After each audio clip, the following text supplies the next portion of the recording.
are looking at protesters and federal law enforcement officers clashing again during demonstrations outside the ICE facility in Portland, Oregon. Good morning. I'm Holly Menino. The tense moments coming after a federal judge blocked the Trump administration from sending any National Guard troops into Portland. That judge questioned whether Trump was trying to circumvent her order a day earlier, temporarily blocking use of Oregon's National Guard. Instead of using Oregon's National Guard, the president said he was sending troops from California. The judge, a Trump appointee, calling that move troubling.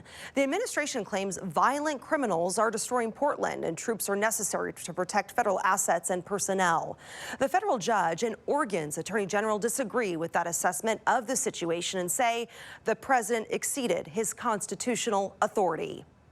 The president, you must have an actual facts based on reality, not social media or just your gut feeling if you want to mobilize the military.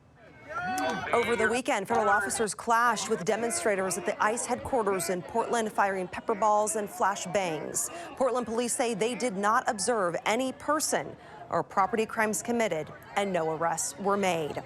And now to Chicago, where the city's mayor and Illinois governor are now suing the Trump administration over his plans to deploy National Guard troops there. Tensions boiling over in Chicago over the weekend. ICE agents shot and injured a woman they say was armed after federal officials say they were rammed by vehicles and boxed in by 10 cars. They claimed it was defensive fire. But frankly, we cannot trust anything that comes out of the administration. Situation sparking more protests in the city after days of demonstrations against Trump's immigration crackdown. The White House telling ABC News that troops are necessary to protect federal officers and assets. A live look now from our nation's capital. It is day 6 of the government shutdown. Still no deal, and negotiations remain at a standstill. The Senate is back today with yet another vote on Republicans' funding bill. But there are no signs they will swing enough Democrats to get the 60 votes needed to pass it.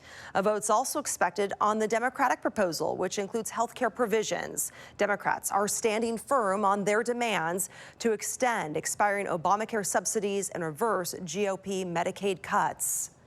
They're not negotiating. Remember, the Speaker of the House has kept the House out for the last 2 weeks.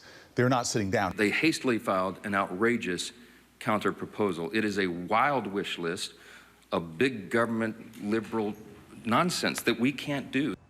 The House has canceled votes for the week and now won't return for another 7 days. Republican leadership has signaled a willingness to negotiate, but only if Democrats agree to reopen the government first. The Trump administration threatening mass layoffs and permanent federal spending cuts in an attempt to pressure Democrats.